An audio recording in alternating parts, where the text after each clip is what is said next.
Bien, bonjour à tous. Nous allons donc reprendre nos travaux si bien commencés hier par une série de 6 exposés, donc la journée sera assez chargée. C'est pourquoi je demanderai à chacun de s'efforcer de vraiment tenir le temps qui lui est imparti sans trop déborder pour que nous puissions aussi, à la suite de chaque exposé, consacrer au moins un quart d'heure par session à la discussion de l'exposé. Alors aujourd'hui, nous commençons la matinée par un exposé de Ophélia de Roy. Ophélia de Roy est chercheuse postdoctorale à l'Institut Jean-Nicot et elle participe au projet Connaissance, métacognition et mode de justification. Ses travaux portent sur le pragmatisme, sur Peirce, sur la philosophie de la perception et de la cognition. Elle est actuellement à l'Institute of Philosophy de Londres et vient d'obtenir une prestigieuse bourse de la Fondation Marie Curie. Alors, elle est l'auteure de plusieurs publications sur ces sujets. Elle a également traduit un certain nombre de textes de l'anglais au français, dont l'important ouvrage de Paul Bogossian, La peur du savoir, aux éditions Agone. Je suis très heureuse de lui laisser la parole pour sa présentation qui va porter sur perception et désaccord. La discussion porte-t-elle sur la manière dont on voit, sur ce que l'on voit, ou bien sur les deux?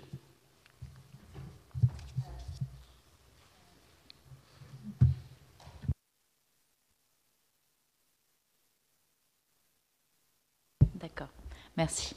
C'est un très grand plaisir, un très grand honneur de participer à cette conférence. D'une part, pour le contenu intrinsèque des discussions qui ont commencé déjà hier, et d'autre part, parce que c'est la première d'une sans doute grande série de conférences prometteuses de cette nouvelle chaire. Et merci beaucoup à Claudine de me faire l'honneur de participer à cette première conférence.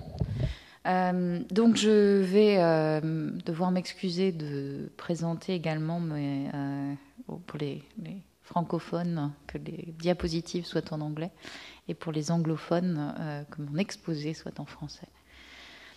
Donc dans les discussions précédentes qui ont pu être tenues hier, ce qu'on a pu constater, c'est que nombre de désaccords sont en fait ancrés dans ce qu'on peut appeler des différences de données perceptuelles ou de différences de perception.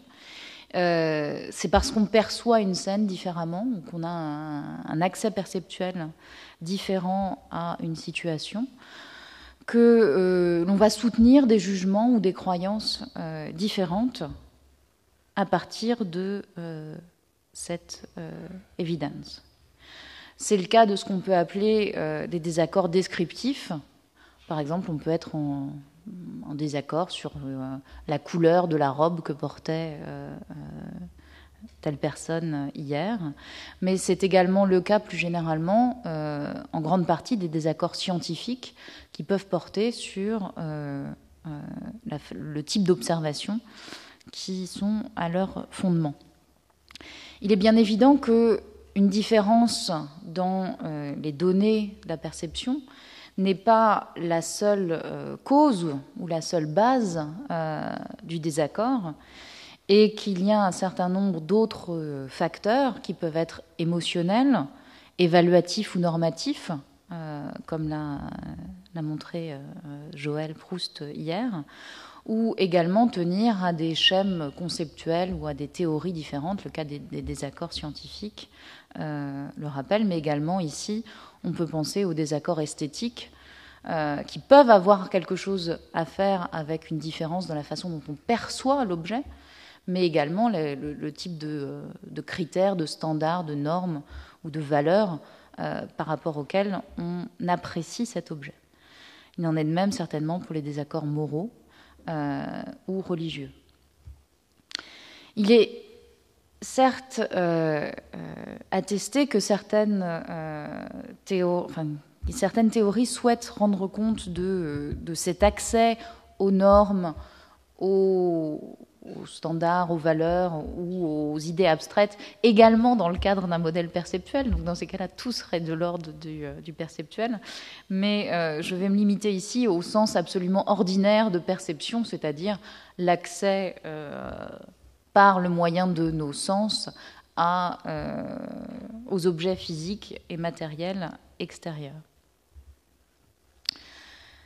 Si on s'intéresse maintenant donc plus précisément à ces désaccords qui portent sur les objets matériels et extérieurs, il peut sembler que non seulement ils sont à la base de nombreux désaccords, mais qu'il s'agit en fait des désaccords les plus simples ou les plus basiques, les plus faciles à manier ou à traiter.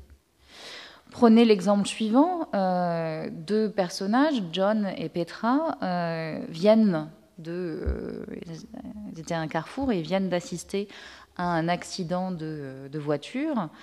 Et John est certain d'avoir vu que le camion a franchi le feu quand il était au rouge, tandis que Petra est convaincue que, du fait de sa perception visuelle, que le feu était vert quand le camion s'est engagé sur le carrefour.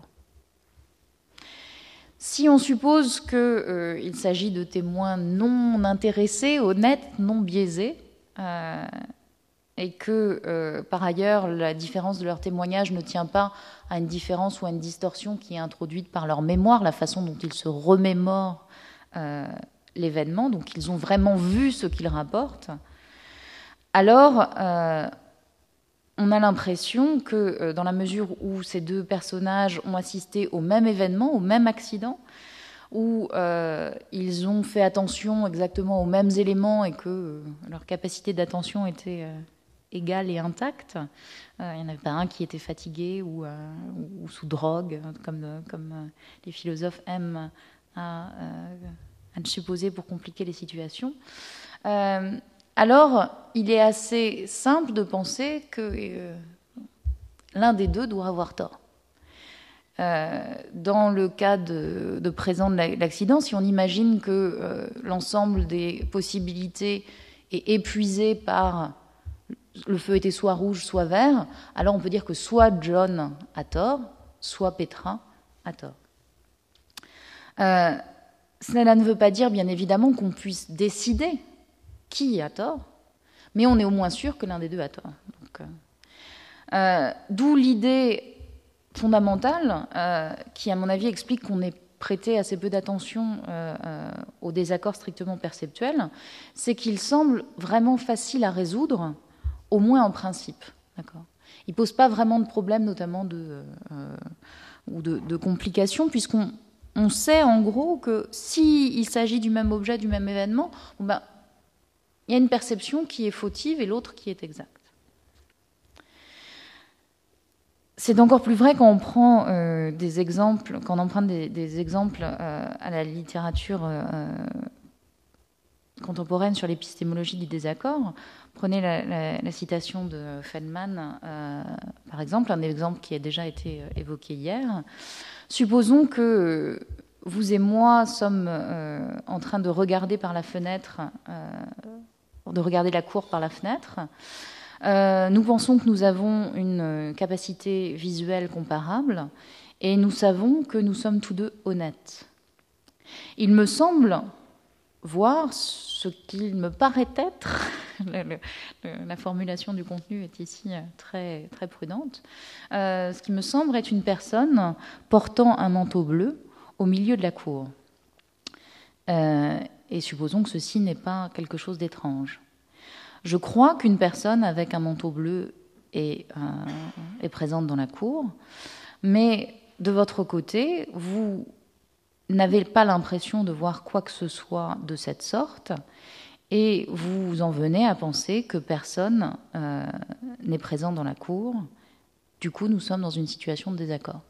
Il s'agit ici apparemment d'une situation de désaccord, vous voyez, assez simple, pas vraiment problématique. Il y a forcément, nos intuitions sont très fortes sur le fait que l'un des deux a tort. D'accord. Et soit il y a quelqu'un, soit il n'y a personne. Et soit vous avez bien vu, soit j'ai bien vu. Cette idée de la simplicité ou du caractère relativement, j'allais dire presque bêta des accords perceptuels, est profondément ancrée et a des répercussions importantes sur le reste de nos intuitions à propos du désaccord en général. Il participe notamment, à mon avis, de façon centrale à l'idée que si on délimite assez précisément ce qui va constituer l'ensemble des preuves ou des données pertinentes qui sont considérées sous le terme de evidence, alors cet ensemble d'evidence ne peut pas soutenir une proposition et son contraire. Ainsi, si mes pairs épistémiques et moi-même partageons un même ensemble d'evidence, de données, de preuves, ou alors que nous avons au moins un accès égal, la possibilité, comme le donne la perception, d'avoir accès à ce même ensemble, et si j'en viens à croire que P, tandis que mes pairs croient que non P, alors l'un de nous deux doit avoir tort. Ou alors, on régresse dans ces cas-là et on n'est pas d'accord sur ce qui définit l'ensemble d'évidence en question. C'est notamment ces intuitions sur les désaccords perceptuels et leur caractère très simple expliquent notre attitude à l'égard de la science, dans la mesure où on a l'impression que les désaccords entre théories, s'ils s'en remettent à l'observation, vont bénéficier du même statut, ils vont avoir la même résolution facile. On va avoir deux propositions scientifiques qui soutiennent P et non P sur la base d'un ensemble d'observations qui ressemblent à des perceptions. Si ça ressemble à des perceptions, alors l'une des deux doit être fausse. Et ça explique la façon dont on considère notamment que la plupart des désaccords doivent s'en remettre finalement à la science. Donc les désaccords, par exemple, politiques devraient s'en remettre peut-être à l'expertise scientifique, et les désaccords esthétiques à revenir à leur base perceptuelle. Quand on regarde aussi la façon dont sont traités justement les désaccords qui portent sur les valeurs ou les désaccords moraux, ils ne se greffent que une fois qu'on a résolu les désaccords perceptuels. On est censé être d'accord sur les propriétés qui sont perçues, le type d'événement qui était en jeu ou le type d'objet. Et si on s'intéresse à la littérature, notamment sur les prédicats de ce qu'on appelle goût personnel, predicates of personal taste, tels qu'ils ont été débattus par John Macfarlane ou Isidora Stojanovic et tant d'autres, on voit que si vous considérez que les épinards sont dégoûtants, tandis que je considère que les épinards sont délicieux, ce désaccord de goût n'a de sens que si nous sommes déjà d'accord sur ce que c'est de percevoir les épinards. Si on n'a pas la même expérience des épinards, alors le désaccord n'a pas lieu de se poser. On est simplement dans des mondes parallèles. Et donc on parle across purpose, peut-être la bonne traduction ici, c'est quelque chose comme dialogue de sourds. Je pensais à la remarque de Joël hier. Donc il y a cette idée que le désaccord perceptuel est à la base de nombreux désaccords, qui sont les 4 désaccords les plus sérieux, et qui peuvent être résolus de façon, ou traités de façon assez simple, puisque forcément on va arriver à définir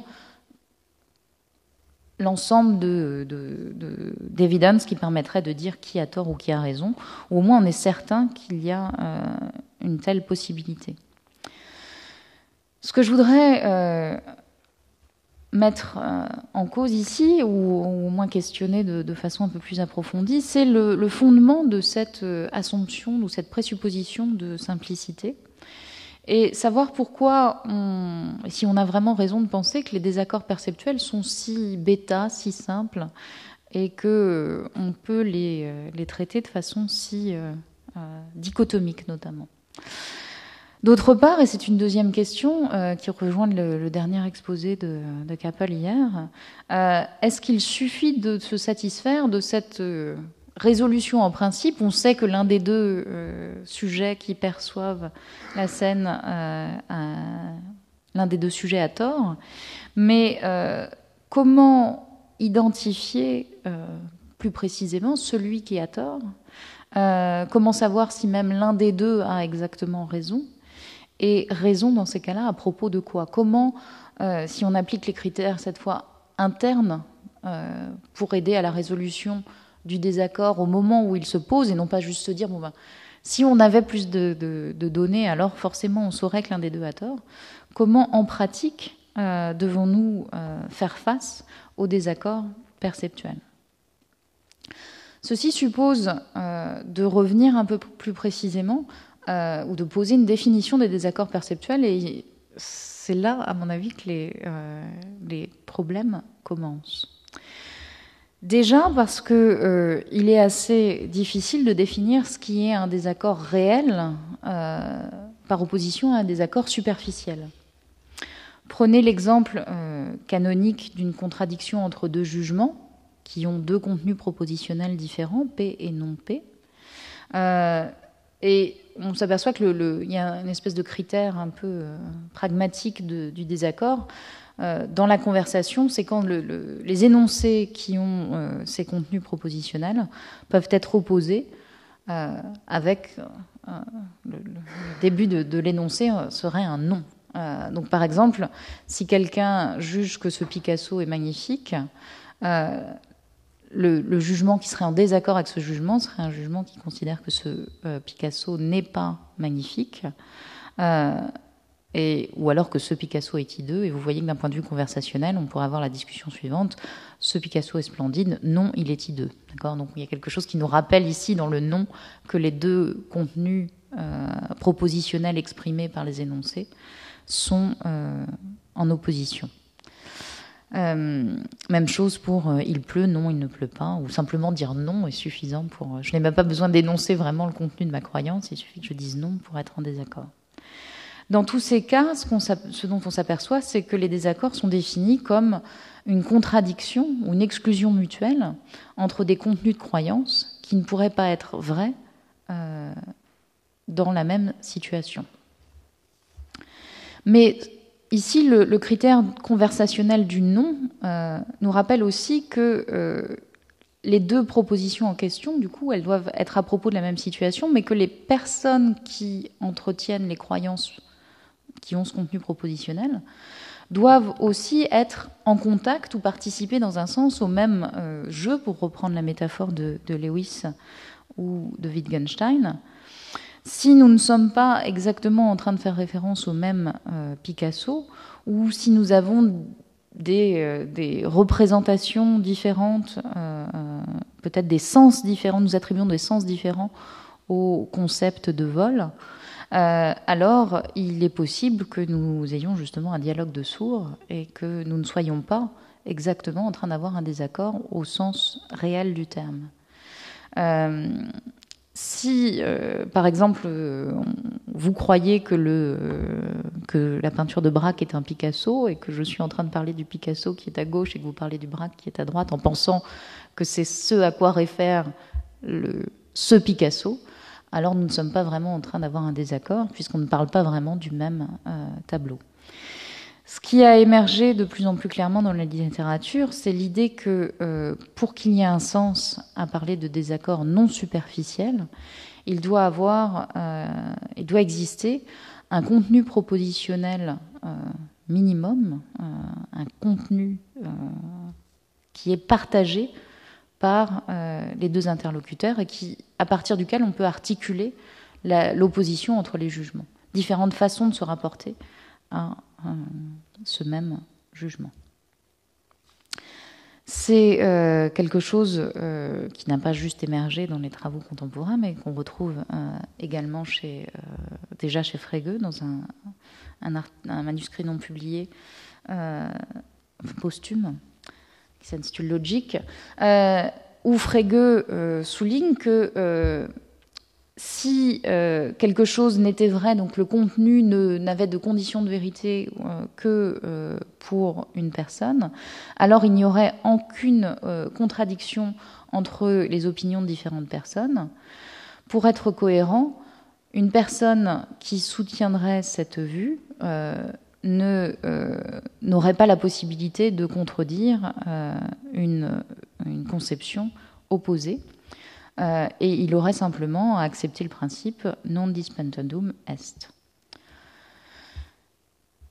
L'opposition à propos d'un contenu, l'idée qu'il doit y avoir un contenu minimum partagé pour que la notion de désaccord réel ait un sens, n'est peut-être qu'une approximation de la notion de désaccord, dans le sens où elle n'est peut-être ni nécessaire ni suffisante à définir ou à rendre compte de l'ensemble des situations de désaccord.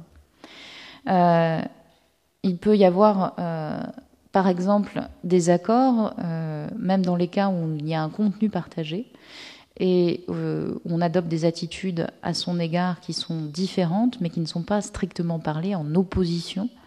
C'est l'exemple donné par exemple par Macfarlane.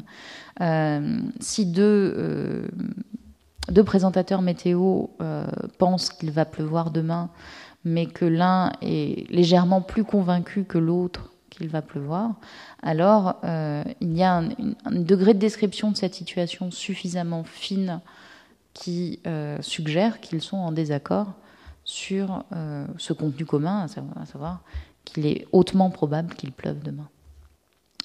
Voilà la raison pour laquelle John Macfarlane, comme le rappelait Joël Proust hier, a défini une notion un peu différente pour rendre compte de ces cas de désaccord, qui est l'incompatibilité de... Alors là, je vais avoir du mal à traduire. Le fait que ces deux contenus ne puissent pas être tenus ensemble, ne puissent pas être maintenus ensemble. Ainsi, un sujet ne pourrait pas adopter, par exemple dans le cas du présentateur météo, Ned ne pourrait pas adopter l'attitude de Ted, de devenir Ted, sans changer une partie de ses contenus ou de la force de ses attitudes présentes. Ce qu'il importe aussi de considérer, donc, c'est que cette notion de contenu partagé n'est pas nécessairement définie, comme dans le cas de contenu propositionnel complet, en termes de conditions de vérité. Il est possible de définir ce contenu commun comme étant moins qu'une proposition. On peut être en désaccord sur la proposition « il va pleuvoir », je dis oui, vous dites non. Mais il est aussi possible que la façon dont nos désaccords s'expliquent nous amène à reconnaître un socle commun qui est moins que quelque chose qui est des conditions de vérité. Je ne vais pas entrer dans ces débats de sémantique un peu complexes, mais simplement emprunter un autre argument. On peut dire aussi qu'on parle de désaccord dans le cas de sentiments ou d'intuition ou de tout un tas d'attitudes qui n'ont pas forcément de contenu propositionnel défini avec des conditions de vérité spécifiques. Elles sont quand même, nos intuitions ou nos sentiments peuvent être en désaccord. La plupart des gens sont prêts à reconnaître que les sentiments n'ont pas nécessairement des vagues comme ça, de ce qu'on entend, n'ont pas exactement de contenu propositionnel. Et par exemple, dans le cas des désirs, si vous prenez deux personnes qui veulent, qui parlent du même objet, par exemple, là encore les épinards, que l'un désire le manger et l'autre est au contraire répugné. Alors il n'y a pas une proposition, le spinach lui-même, les épinards, ça ne constitue pas une proposition, il suffit qu'il y ait un objet commun sur lequel le désaccord s'articule. Mais il peut s'agir dans ces cas-là d'un objet extérieur, mais il peut aussi s'agir d'un objet mental, si on pense par exemple justement au cas des sentiments. Reprenez John et Petra qui viennent de créer une entreprise et John est très optimiste sur le futur de l'entreprise et Petra au contraire est déjà assez pessimiste. On pourrait dire qu'ils sont en désaccord sans qu'il y ait pourtant une proposition ou même un ensemble de propositions définies qui arriverait à spécifier ce qu'est le futur de l'entreprise et à expliquer qu'ils sont en désaccord. Donc la notion de contenu partagé n'est pas forcément à comprendre sur le modèle propositionnel. Ce détour nous permet de revenir à la notion de désaccord perceptuel et de se poser la question de savoir quelle est la notion de contenu partagé qui est alors à l'œuvre dans ce genre de désaccord et qui leur permet d'être des désaccords réels. Et c'est là que la difficulté surgit, puisqu'on s'aperçoit que la notion même de contenu partagé ou de contenu qui puisse se recouper dans le domaine de la perception devient assez problématique conceptuellement, étant donné que la perception est considérée soit comme quelque chose de privé pour les internalistes, comme le type d'expérience consciente ou de représentation consciente que je peux avoir face à un objet, ou alors comme une relation spécifique entre ma subjectivité, mon appareil sensoriel et l'objet extérieur. Dans les deux cas, ce qui définit la perception est quelque chose qui m'est absolument spécifique et subjectif. Comment dès lors je pourrais être en opposition avec quoi que ce soit qui vous concerne et qui est finalement dans un monde absolument parallèle, qui est votre monde d'état constitué par vos états privés ou vos états conscients, ou votre relation très individuelle et très spécifique à l'objet. Cette idée qu'on puisse trouver un contenu commun à articuler paraît disparaître, d'où la question plus générale qui est de savoir comment quelque chose d'aussi subjectif de la perception peut être compatible avec l'exigence de désaccord, qui va de pair avec l'exigence donc qu'il y ait un désaccord réel, exigence selon laquelle il doit y avoir un contenu un peu moins subjectif qui puisse nous être commun. Et c'est exactement ce qu'on constate, en fait, cette difficulté de parler de désaccords réels dans le cas de la perception strictement parlée, dans les débats anciens sur le relativisme, tels qu'on les voit notamment traités dans le Protagoras de Platon. Si on s'en tient à ce qui est perçu, aux sensations, alors il semble qu'on ne puisse pas commencer à même articuler l'idée d'un désaccord réel. Il y a ce qui est vrai pour vous relativement à vos sensations et vrai pour moi relativement à mes sensations. Si vous trouvez que le vent est chaud et que je trouve que le vent est froid, c'est pas vraiment une situation de désaccord puisqu'il n'y a aucun contenu commun. Ma sensation ne se superpose jamais ou ne rejoint jamais votre perception. On ne peut pas échanger de perspective non plus comme par rapport à un objet visuel notamment. Je ne pourrais pas tout d'un coup me mettre dans vos bottes pour savoir ce que ça fait d'avoir froid à ce moment-là. D'où la voie poursuivie par le relativisme protagoréen et d'ailleurs embrassée ensuite, enfin l'argument est embrassé quand même par Platon, l'idée que si jamais on s'en tient au domaine de la perception, alors on ne va rencontrer que des états qui sont tellement spécifiques à des sujets dont les conditions de tenabilité sont ancrées de façon si intime et articulées de façon si intime à chaque sujet, qu'il n'y a plus de sens à l'idée même d'un contenu partagé. Et l'idée même ici de co-tenabilité est difficile à appliquer. C'est ce que je vous dis dans le cas, par exemple, de la température. On n'a pas l'impression qu'il y ait une perspective qu'on pourrait échanger ou voir ce que pourrait être.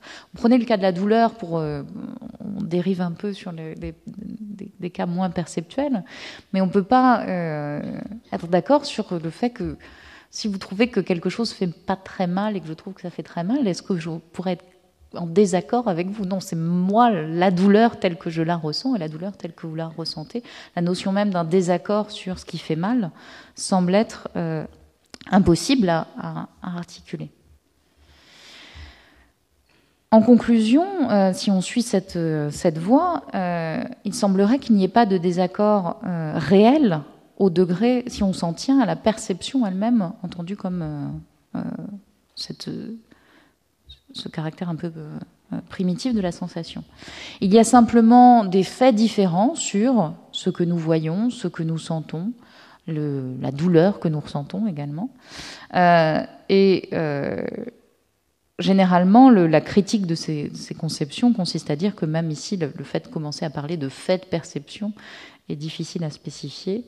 Et c'est le type d'objection qu'on peut trouver chez Platon ou plus récemment, justement, dans l'ouvrage de Bogossian, auquel Claudine Tiercelin faisait allusion au début de cette séance. Je ne vais pas continuer sur la robustesse de cette théorie relativiste. Peut-être qu'effectivement, il n'y a pas de façon de la faire fonctionner jusqu'au bout.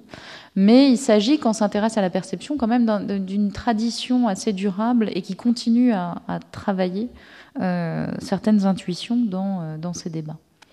De fait, on a l'impression que...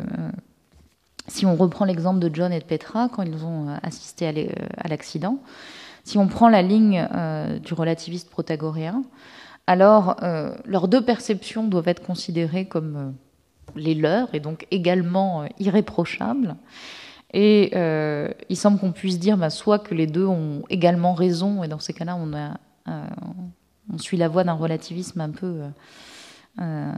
qui peut paraître un peu dangereux, ou alors on peut au contraire se rétracter un peu à la façon du sceptique et considérer que même commencer à parler de quelque chose qui serait approprié comme le récit exact ou la perception exacte d'un événement n'a aucun sens.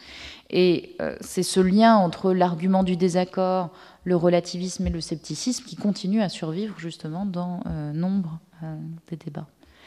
Voilà pourquoi, pour ne pas justement suivre cette route, il est d'autant plus important d'essayer de répondre aux deux questions que je spécifiais au début, à savoir d'essayer de trouver quand même une façon de donner un sens à l'idée de désaccord perceptuel réel et également une façon de répondre à la deuxième question, une fois qu'on les a identifiés, est-ce que ça nous donne de meilleurs moyens de les résoudre en pratique, de savoir qui a raison, qui a tort, si les deux ont raison, comment résoudre ces désaccords.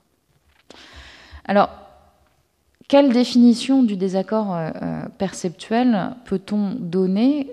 Il me semble ici, l'exercice auquel je souhaiterais mener, c'est un exercice d'éclaircissement progressif, suppose qu'on évacue un certain nombre de choses qui font écran.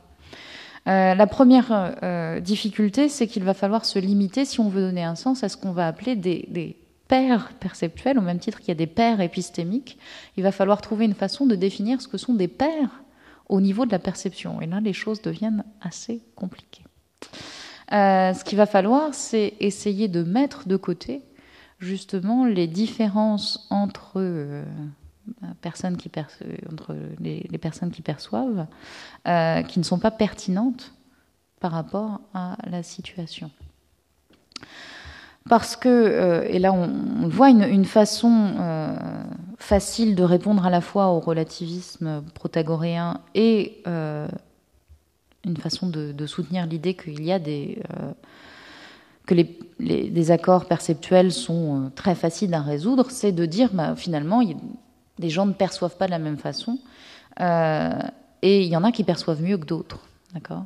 Prenez le cas de l'accident. S'il s'avère que John est daltonien et que Petra ne l'est pas, ou que Petra a au contraire même une expertise perceptuelle particulière parce qu'elle est agent de police et qu'elle passe sa journée à regarder la couleur du feu, alors, ou si je suis très frileux et pas vous, etc., si on arrive à trouver ces différences entre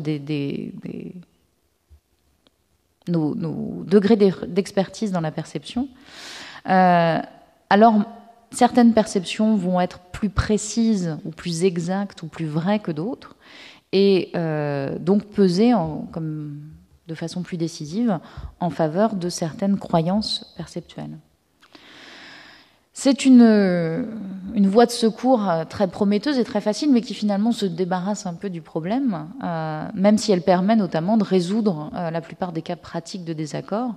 L'idée, c'est que si deux personnes sont en conflit, alors il doit y avoir un moyen de dissoudre ce conflit en différence de capacités perceptuelles, d'identifier soit le meilleur, le plus expert dans la perception, ou au contraire de trouver une faute ou un défaut de perception dans une autre personne et de diminuer ou d'augmenter d'autant la probabilité de la vérité de leur jugement. Une fois qu'on a mis de côté ces différences, l'idée c'est qu'il pourrait continuer à avoir des désaccords de perception entre pairs, non pas épistémiques, mais perceptuels. Ce qu'il faudrait, c'est donc, à niveau d'expertise égal, en mettant de côté les fautes éventuelles de nos systèmes sensoriels, il est possible toujours qu'on n'ait pas exactement les mêmes perceptions. C'est un peu problématique ici, mais bon, ceci dit, c'est peut-être pas spécifique au domaine perceptuel. Définir ce que c'est un pair épistémique est également quelque chose, on l'a vu, de délicat. C'est pas quelque chose qu'on peut retenir contre la notion de désaccord perceptuel. Mais on s'aperçoit qu'à l'égard de certaines propriétés, ça va être extrêmement difficile, parce qu'il y a des pairs épistémiques, des pairs perceptuels regardant relativement à des choses comme la douceur, la façon de percevoir ce rouge en particulier, cette couleur en particulier. Peut-être que certaines personnes sont plus aptes à distinguer les catégories de couleurs, mais qu'est-ce que ça voudrait dire d'être plus expert dans la perception de quelque chose de singulier? Même chose, qu'est-ce que ça voudrait dire? Qui est le meilleur, qui est le plus... ou est-ce qu'on est également doué pour percevoir quelque chose comme la forme si on a affaire à un sujet aveugle, par exemple, qui la touche, ou un sujet qui la voit? Qui a à la fin une perception plus exacte? Ou est-ce que c'est des pairs épistémiques, un aveugle qui a eu le temps de toucher le cube et quelqu'un qui a eu le temps de faire le tour visuellement du cube et de se former une image visuelle complète? C'est certainement difficile de le préciser. Une deuxième difficulté, c'est que quand on se tourne cette fois vers la psychologie et les neurosciences, on s'aperçoit qu'il n'y a certainement pas de possibilité de définir quelque chose comme des duplicats parfaits, des personnes qui soient absolument interchangeables du point de vue de leur système sensoriel. Il y a des problématiques de plasticité et d'effet de l'expérience notamment, ou le type notamment de différence dans l'évaluation ou dans la métacognition auquel faisait également allusion Joël hier. Et donc on ne puisse pas avoir cette interchangeabilité que suppose la rationalité. On est tous contents d'avoir cette... On est des pairs épistémiques parce qu'on est interchangeable vis-à-vis de la raison avec un grand R, mais vis-à-vis de la perception, ça ne peut pas marcher aussi facilement parce que c'est beaucoup plus physique et que la notion d'interchangeabilité devient une notion d'interchangeabilité physique. Or, on a toutes les raisons de la refuser. Ce qu'on pourrait dire, c'est que ce qu'on entend ici par pair dans le domaine de la perception peut être quelque chose de moindre que la notion de duplicat ou d'interchangeabilité, et quelque chose plutôt comme un accès égal ou équivalent, d'essayer de définir des classes d'équivalence. Il faudrait qu'on ait un accès à la même quantité, à la même qualité de données perceptuelles dans une situation. Il s'agit en tout cas certainement d'un point où la philosophie montre toute son importance pour l'enquête sur le plus empirique dans le domaine de la perception, parce que de définir ou de s'intéresser, ou notamment juste pour savoir ce que sont des pairs d'un point de vue de la perception, ou ce qu'on choisit de considérer comme des personnes différentes, il va falloir définir ces classes d'équivalence, et ces classes d'équivalence vont devoir faire appel, être spécifiées en termes de tâches, donc en termes de buts, donc en termes de normes qui gouvernent le succès, ou qui permettent de déterminer dans quel cas ces buts sont atteints ou ne sont pas atteints. Et donc il y a un aspect essentiellement normatif et épistémique dans la détermination de ces paires d'un point de vue de la perception. Donc une fois qu'on aura défini ces classes d'équivalence, et c'est un projet à part entière, il y a une deuxième chose à écarter, et c'est d'essayer de limiter la notion des accords perceptuels à ce qui est perçu et pas à ce qui est cru à propos de la perception. Et ça, c'est également quelque chose d'assez délicat, et notamment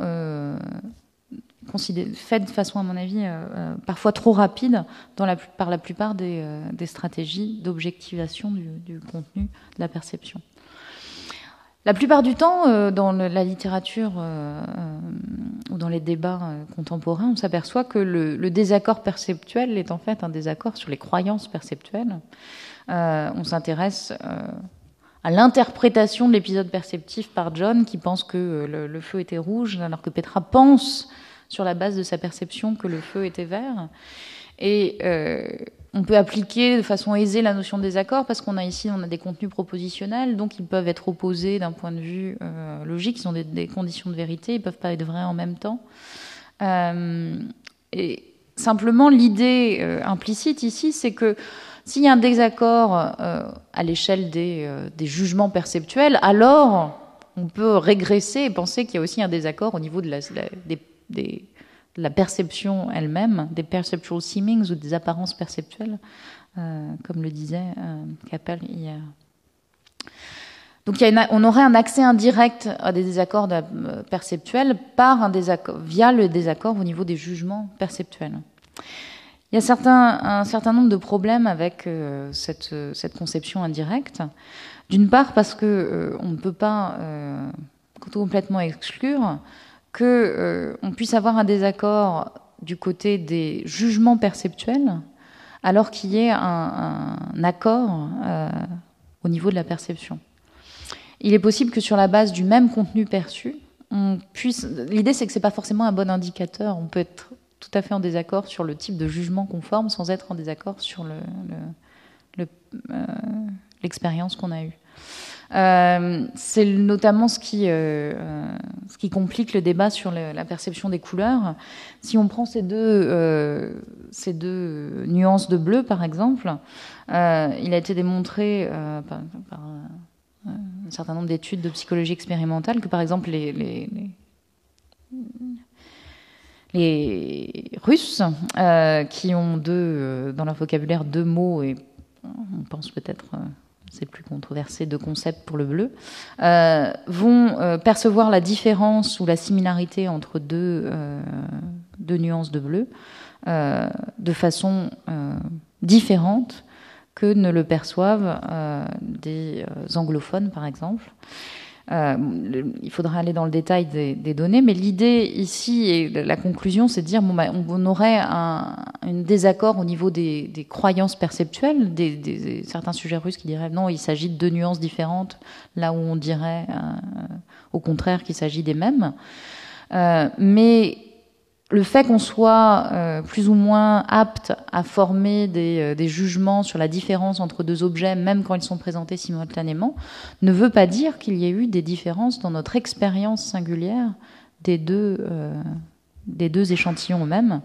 Peut-être que l'apparence est identique du côté des deux communautés, mais c'est simplement la façon dont ces apparences sont ensuite traitées ou considérées ou comparées par le système cognitif qui peut faire une différence. La deuxième idée, donc, non seulement ce n'est pas un indicateur fiable, mais ensuite cette voie nous ramène de façon très directe à d'autres types de problèmes sur le relativisme conceptuel. Si vous choisissez d'appeler vert quelque chose que j'appelle bleu, même chose, on peut peut-être percevoir exactement la même nuance et la même couleur, avoir la même expérience, mais que notre désaccord soit simplement au niveau du jugement et pas au niveau de la perception. Donc il s'agit plutôt de dire qu'en prenant cette route, effectivement, on trouve une façon de spécifier une notion de désaccord, mais que le désaccord devient un autre type de désaccord que le désaccord strictement perceptuel.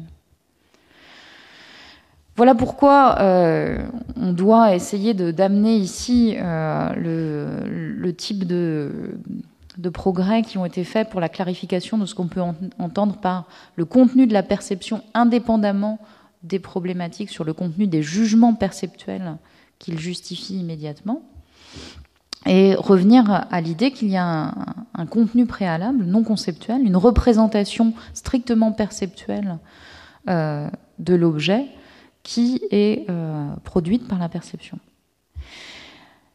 Est-ce que c'est faire retour de parler justement de quelque chose qui serait du domaine comme ça de l'expérience indépendamment des concepts qui sont appliqués? Est-ce que c'est faire retour au relativisme protagoréen auquel je faisais allusion précédemment? Non, si on arrive à spécifier malgré tout des conditions d'exactitude. Alors pas de vérité si la vérité vient avec la forme propositionnelle, mais il y a certaines représentations perceptuelles qui sont quand même considérées comme exactes et d'autres comme inexactes. Et ça, je vous rapporte un ensemble de travaux, notamment de Susanna Siegel ou de Byrne pour des recensions récentes. Le problème dans la philosophie de la perception, c'est de savoir comment spécifier ces conditions d'exactitude. Et là, pour avoir une espèce de vue à vol d'oiseau de ces débats, on a tendance à considérer qu'une représentation perceptuelle est exacte, malgré tout, selon une norme qui ressemble de très près à la notion de vérité. Elle reste vraie, ou l'expression true to, elle répond, elle continue à être en phase avec, mais c'est la même notion de correspondance qui est sous-jacente à la notion de vérité. Elle covarie avec des changements dans l'objet, elle correspond à cet objet, ou alors le contenu de la perception a même des conditions de vérité qui dérivent des conditions de vérité, des jugements perceptuels qui pourraient être formés sur leur base, etc. Donc, ici, on a une façon de spécifier d'essayer de spécifier les conditions d'exactitude en rapport avec une norme qui ressemblerait à la norme de vérité adaptée suffisamment au contenu de la perception et qui donnerait les mêmes bénéfices, à savoir ce que Macfarlane appelle l'impossibilité d'une exactitude conjointe entre certains ensembles de représentations perceptuelles. Au même titre que certains contenus ne peuvent pas être vrais en même temps, on aurait une façon dérivée de cette notion de contenu véridique de la perception de parvenir à dire qu'il n'est pas possible qu'il soit vrai en même temps que le feu était vert et paru vert et paru rouge à deux sujets, comme dans le cas de l'accident. So far, so good, mais il y a, en s'intéressant à la façon dont on pourrait chercher ensuite à faire fonctionner en pratique cette idée, un certain nombre de problèmes. On s'aperçoit que du coup, les notions d'exactitude deviennent indépendantes ou ça devient une problématique orthogonale, à savoir ce qui est cotenable ou pas cotenable. Si vous prenez notamment les problématiques spatiales, ici vous avez deux expériences qui sont aussi différentes d'un point de vue phénoménologique que l'apparence du vert et l'apparence du rouge. C'est deux choses qui sont aussi peu cotenables. Vous ne pouvez pas les voir en même temps, vous ne pouvez pas voir la même figure à la fois comme cette espèce de forme plutôt en losange, d'accord, orientée de cette façon, et orientée au contraire comme un carré classique parfaitement horizontal. Donc elles ne sont pas cotenables, et pourtant vous voyez que c'est deux représentations qu'on veut considérer comme étant possiblement exactes du même objet si on était en train de regarder la forme dans deux perspectives spatiales différentes. Alors ces deux contenus qui sont aussi phénoménologiquement distincts que le rouge et le vert sont pourtant cotenables. Il va falloir du coup arriver à spécifier ces ensembles de façon précise. Et c'est là que la question de la faisabilité du projet philosophique qu'on a initié avec ces notions de conditions d'exactitude peut être à questionner. Comment va-t-on pouvoir décider quels sont les contenus et surtout les modes qui peuvent ou ne peuvent pas être exacts en même temps.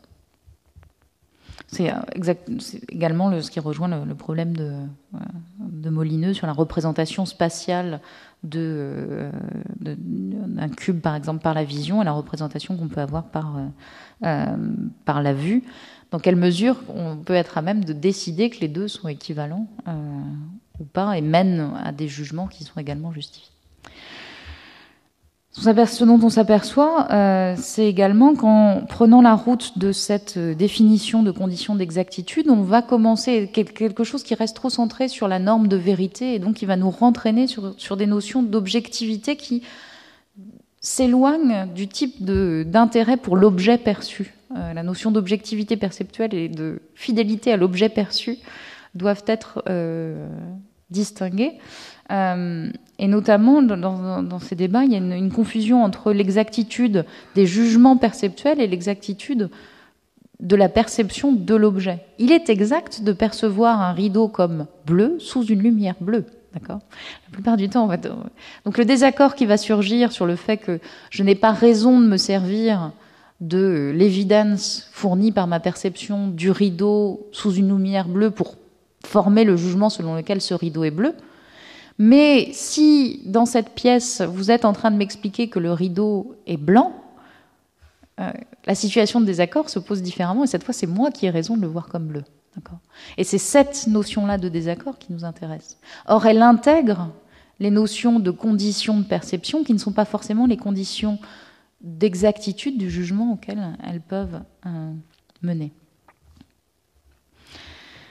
Il y a cette possibilité que pour rendre compte à la fois des accords et donc des désaccords perceptuels de cette notion de contenu partagé, il ne faille pas choisir exactement au moins la terminologie de l'exactitude ou essayer de la détacher de façon plus générale de ces normes de vérité qui s'appliquent de façon tout à fait pertinente et exacte au niveau des jugements, mais pas au niveau de la perception. Le terme d'exactitude conjointe, dans ce sens, paraît plus problématique que bénéfique ici. La perception n'est pas quelque chose où on pourrait spécifier de façon très exacte, notamment, les propriétés de l'objet indépendamment d'un contexte. À partir du moment où on a commencé à faire ça, on a une théorie scientifique de ce que sont les propriétés de l'objet hors contexte. Prenez la couleur. Ce qui va me permettre de résoudre le cas des désaccords, c'est de penser aux propriétés physique de la surface qui explique la réflexion et qui donc, étant donné les conditions générales d'illumination, alors il y a plus de sens à dire qu'il est blanc plutôt qu'il n'est bleu, parce qu'on est plus souvent sous une lumière qui fait que cette surface réfléchit une lumière qui nous apparaît comme blanche. Mais ça ne va pas nous aider à résoudre cette stratégie d'abstraction, le problème de la perception et la façon dont l'objet est perçu, qui est toujours un objet en contexte. Prenez là un exemple où on peut justement d'une illusion bien connue, où on peut arriver à mettre de côté le problème des croyances.